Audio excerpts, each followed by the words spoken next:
sa hauteur et par la multitude de ses rameaux. Mais elle a été arrachée avec fureur et jetée par terre. Le vent d'Orient a desséché son fruit. Ses rameaux vigoureux ont été rompus et desséchés. Le feu les a dévorés. Et maintenant elle est plantée dans le désert, dans une terre sèche et aride. Le feu est sorti de ses branches, elle a dévoré son fruit. Elle n'a plus de rameaux vigoureux pour un sceptre de souverain. C'est là une complainte, et cela servira de complainte. Ézéchiel, chapitre 2.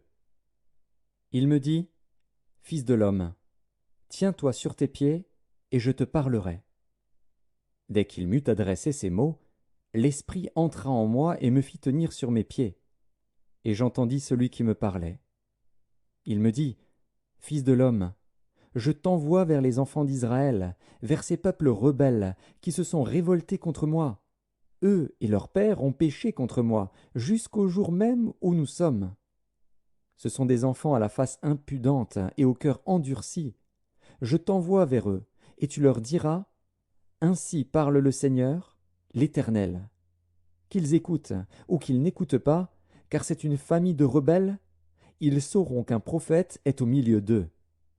Et toi, fils de l'homme, ne les crains pas et ne crains pas leur discours, quoique tu aies auprès de toi des ronces et des épines, et que tu habites avec des scorpions.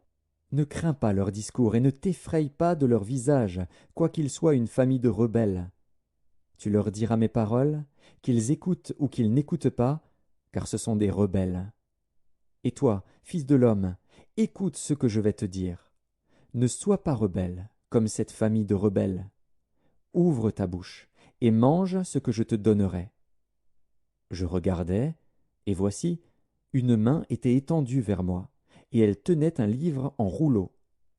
Il le déploya devant moi, et il était écrit en dedans et en dehors, des lamentations, des plaintes et des gémissements y étaient écrits. Ézéchiel, chapitre 20. La 7e année, le 10e jour du 5e mois, quelques-uns des anciens d'Israël vinrent pour consulter l'Éternel et s'assirent devant moi. Et la parole de l'Éternel me fut adressée en ces mots. Fils de l'homme, parle aux anciens d'Israël et dis-leur, Ainsi parle le Seigneur, l'Éternel. Est-ce pour me consulter que vous êtes venus?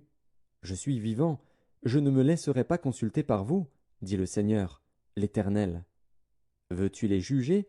Veux-tu les juger, fils de l'homme? Fais-leur connaître les abominations de leurs pères. Tu leur diras, Ainsi parle le Seigneur, l'Éternel.